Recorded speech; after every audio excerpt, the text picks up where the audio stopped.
শত শত বছর ধরে এই বিশালদেহী জন্তুরা সমুদ্রে যাওয়া মানুষদের উপর আক্রমণ করে আসছিল।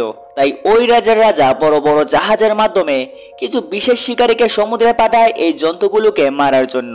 কিন্তু মুভির শেষে এই ভয়ঙ্কর দানবটা এই ছোট্ট মেয়েটার বন্ধু হয়ে যায়। তো হেই বন্ধুরা, কি অবস্থা সবার? আজকে তোমাদের জন্য নিয়ে এসেছি 2022 সালে রিলিজ হওয়া দ্য সি বেস্ট নামের এই অ্যানিমেটেড অ্যাডভেঞ্চার মুভিটা, যেটা আমার কাছে দুর্দান্ত লেগেছে। আশা করি তোমাদের কাছেও ভালো লাগবে। তো মুভির শুরুতেই আমরা দেখতে পাই একটা এতিমখানায় মাইসি নামের এই ছোট্ট একটা মেয়েকে, যে কিনা সবাইকে রেড ব্লাস্টার নামের একটা ভয়ঙ্কর রাক্ষসের গল্প পড়ে শোনাচ্ছিল। আর তখনই সেখানে মাদার চলে আসে আর সবাইকে বলে, তোমরা এখনো ঘুমাওনি, তাড়াতাড়ি ঘুমোতে চলে যাও। তাই সবাই হুড়মুড় করে ঘুমাতে চলে যায়। কিন্তু মাইসি নামের এই ছোট্ট মেয়েটা তার জায়গায় তার ফ্রেন্ডকে ঘুম পাড়িয়ে সেখান থেকে সে পালিয়ে আসে। এই সিনে আমরা দেখতে পাই জ্যাকব নামের এই ছেলেটাকে, যে কিনা ক্যাপ্টেন ক্রুর সাথে কথা বলছিল। আসলে তারা এখানে রেড ব্লাস্টারকে মারতে এসেছে। তখন জাহাজের এক ক্রু মেম্বার চিৎকার করে ক্যাপ্টেনকে বলে, আমাদের পাশের জাহাজে একটা ভয়ঙ্কর প্রাণী আক্রমণ করেছে। তো সমুদ্রের নিয়ম হলো, যদি কোনো জাহাজ বিপদে পড়ে তাহলে পাশের জাহাজটা তাদের সাহায্য করবে।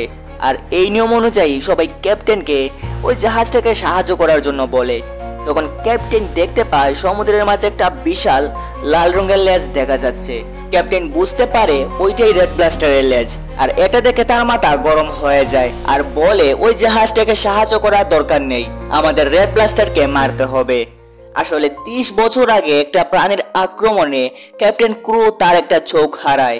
আর তখন থেকে সে মনে করে এই প্রাণীটাই তার চোখ নিয়েছে। তাই রেড ব্লাস্টারকে মারতে ক্যাপ্টেন ক্রু মরিয়া হয়ে উঠেছিল।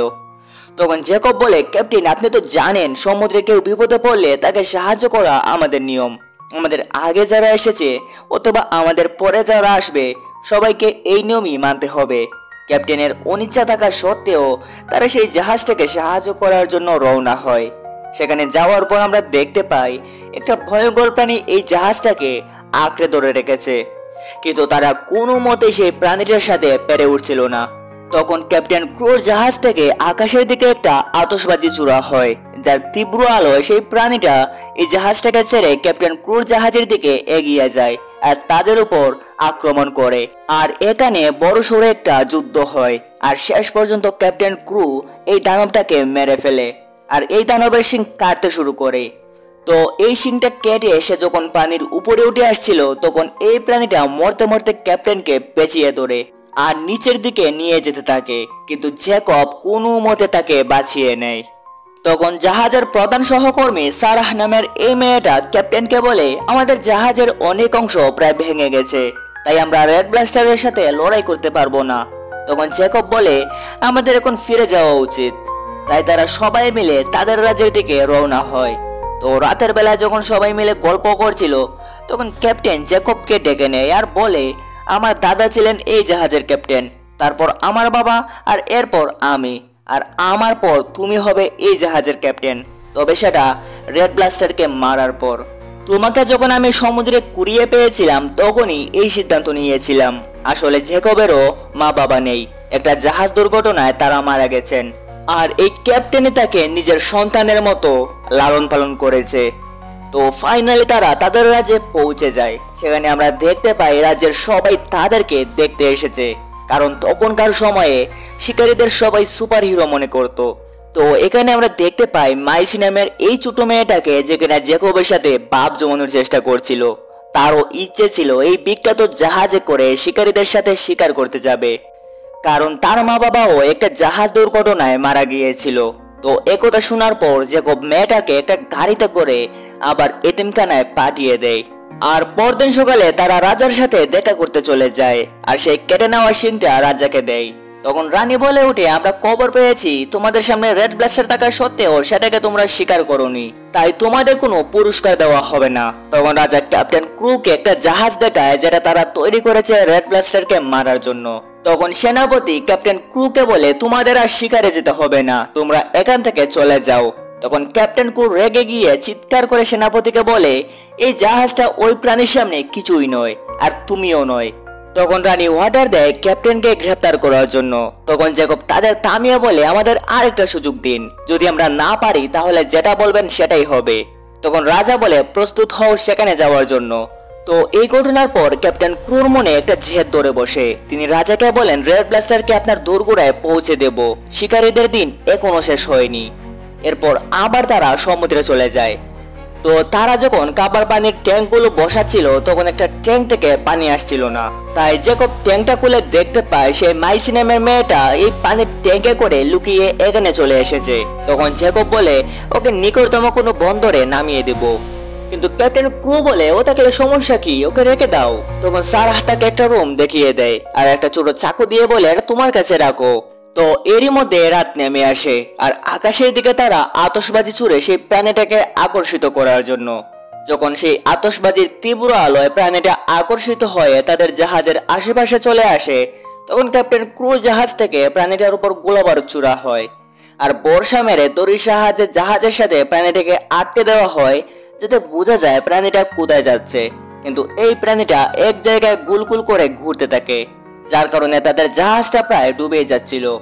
তখন সবাই ক্যাপ্টেনকে বলে দড়িটা কেটে দেওয়ার জন্য, কিন্তু ক্যাপ্টেন নিষেধ করে কেউ যেন দড়িটা না কাটে। কারণ ক্যাপ্টেনের মনে একটা জেদ চেপে বসেছিল যে যেভাবেই হোক না কেন প্রাণীটাকে মারতেই হবে। কিন্তু মাইসি নামের এই ছোট মেয়েটা ক্যাপ্টেনের কথা না শুনেই দড়িটা কেটে ফেলে, কারণ ইতিমধ্যেই জাহাজটা প্রায় ডুবে যাচ্ছিল। তো দড়িটা কাটার পর মাইসি আর জেকব পানিতে পিছলে পড়ে যায়। তখন জাহাজ থেকে একটা ছোট নৌকা ফেলা হয় যেটাতে মাইসি আর জেকব উঠে পড়ে। তখন ক্যাপ্টেন রাগ দেখিয়ে বলে ওকে আমার কাছে নিয়ে এসো। জেকব বলে তুমি কি করতে চাচ্ছ? তখন ক্যাপ্টেন আবার বলে বললাম তো ওকে আমার কাছে নিয়ে এসো। আর তাদের কথা বলার মধ্যেই এই প্রাণীটা জেকব আর মাইসিকে নৌকা সহ গিলে নেয়। তো গিলে নেওয়ার পর জেকব বুঝতে পারে যে তারা আর পানির মধ্যে নেই। আসলে এই প্রাণীটা তাদের গিলে খায়নি, বরং নৌকা সহ মুখের মধ্যেই রেখে দিয়েছে। তখন মাইসি জেকবকে বলে আমরা কি এখানেই মারা যাব?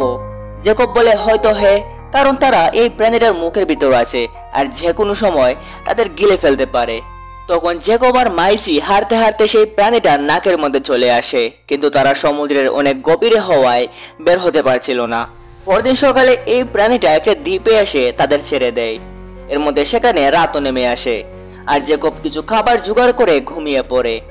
পরদিন সকালে যখন মাইসি ঘুম থেকে উঠে তখন সে দেখতে পায় ছোট একটা কিউট প্রাণী যেটা তাদের খাবার চুরি করতে এসেছিল। আর মাইসিকে দেখেই সেই প্রাণীটা পালিয়ে যেতে চায়, কিন্তু মাইসি প্রাণীটার পিছু পিছু খাবার নিয়ে ডাকতে থাকে আর এক পর্যায়ে প্রাণীটা মাইসির বন্ধু হয়ে যায়। তখন মাইসি দেখতে পায় তার আশেপাশে অনেক ডিম মাটির মধ্যে পোতা রয়েছে। এমন সময় জেকব তাকে দেখে ফেলে আর বলে এখান থেকে একদমই নড়াচড়া করবে না। এটা বলে জেকব প্রাণীটাকে দূরে ছুঁড়ে ফেলে দেয় আর মাইসিকে কোলে করে নিয়ে যেতে থাকে। আর তখনই ভুলবশত কিছু ডিমের মধ্যে জেকবের পা পড়ে যায় আর ডিমগুলো থেকে কিছু হলুদ রঙের কিউট বাচ্চা বেরিয়ে আসে। তখন এই বাচ্চাগুলোর ডাক শুনে আশেপাশে সব ডিম থেকে বাচ্চা বেরোতে থাকে আর এটা দেখে জেকব আর মাইসি দৌড়াতে শুরু করে। তো প্রথম দেখায় বাচ্চাগুলো জেকব আর মাইসিকে তাদের মা মনে করছিল, যার কারণে বাচ্চাগুলো তাদের পেছনে দৌড়াতে থাকে আর ডাকতে থাকে। এই বাচ্চাগুলোর ডাক শুনে সেই বাচ্চাগুলোর মা সেখানে চলে আসে, কিন্তু কোনো মতে মাইসি আর জেকব তাদের নৌকাটা নিয়ে সমুদ্রে নেমে পড়ে। কিন্তু সমুদ্রে নামার পর আরেকটা বিপদ চলে আসে। কাকড়ার মতো একটা ভয়ঙ্কর প্রাণী তাদেরকে খেয়ে ফেলার চেষ্টা করে আর তখনই রেড ব্লাস্টার সেখানে চলে আসে আর সেই প্রাণীটাকে মেরে তাড়িয়ে দেয়। তো এই আক্রমণের সময় মাইসি পানির মধ্যে পড়ে যায় আর ডুবতে থাকে, কিন্তু তখনই সেখানে সেই কিউট প্রাণীটা চলে আসে আর মাইসিকে বাঁচিয়ে নেয়। তো জেকব আবার সেই দ্বীপে ফিরে যাচ্ছিল, তখন মাইসি রেড ব্লাস্টারকে বলে তুমি কি আমাদের রাজ্যে ফিরিয়ে নিয়ে যাবে? তখন রেড ব্লাস্টার মুখ ফিরিয়ে নিয়ে আর পানির মধ্যে ডুব দিয়ে দেয়। এটা থেকে জেকব বলে ও যে তোমাকে খায়নি এটাই অনেক, এটা আমাদের কখনোই সাহায্য করবে না। কিন্তু তখনই রেড ব্লাস্টার নৌকা সহ তাদেরকে তার পিঠে তুলে নেয়। এইদিকে ক্যাপ্টেন ক্রুর মনে আরো বেশি জেদ ধরে বসে, তাই সে গোয়েন ব্যাটারবি নামে কালোবাজের এক বৃদ্ধার কাছে আসে। তখন সেই বৃদ্ধা ক্যাপ্টেন ক্রুর সবকিছুর বিনিময়ে এমন একটা অস্ত্র বানিয়ে দেয় যেটার মধ্যে খুব ভয়ঙ্কর একটা বিষ ছিল। তো এইদিকে আমরা দেখতে পাই মাইসি আর জেকব তাদের রাজ্যে পৌঁছে গেছে। তো রেড ব্লাস্টার যখন দেখতে পায় যে তাকে মারার জন্য একটা জাহাজ প্রস্তুত করা হচ্ছে তখন তার মাথা গরম হয়ে যায়, তাই সে একটা ধাক্কা দিয়ে সেই জাহাজটাকে দুই টুকরো করে ফেলে। তখন সমুদ্রের মাঝে দেখা যায় ক্যাপ্টেন ক্রুর জাহাজ আকাশের দিকে আতশবাজি ছুটছে আর এটা দেখে রেড ব্লাস্টারের মাথা তো আরো গরম হয়ে যায়। তাই সে পাগলের মতো ক্যাপ্টেন ক্রুর জাহাজটাকে মারতে ছুটে যায়। কিন্তু তখনই ক্যাপ্টেনের জাহাজ থেকে সেই বিষাক্ত অস্ত্রটা রেড ব্লাস্টারের দিকে ছোড়া হয়, আর যার কারণে রেড ব্লাস্টার প্রায় মারাই যাচ্ছিল। কিন্তু ক্যাপ্টেন ক্রু চাচ্ছিল জীবিত অবস্থায় রেড ব্লাস্টারকে রাজার সামনে উপস্থাপন করতে, তাই তারা রেড ব্লাস্টারের শরীর থেকে বিষযুক্ত সেই বর্ষাটা খুলে ফেলে আর সবাই মিলে রেড ব্লাস্টারকে বেঁধে তাদের রাজ্যে নিয়ে যায়। তো রেড ব্লাস্টারকে মেরে ফেলা মাইসির সহ্য হচ্ছিল না, কিন্তু সে কিছু করতে পারছিল না, কারণ তাকে একটা ঘরে বন্দি করে রাখা হয়েছিল। আর তখনই ব্লু রঙের এই প্রাণীটা সেখানে চলে আসে আর জানালা খুলে দেয়, আর মাইসি একটা ছুরি নিয়ে রেড ব্লাস্টারের বাধা দড়িটা কাটতে শুরু করে।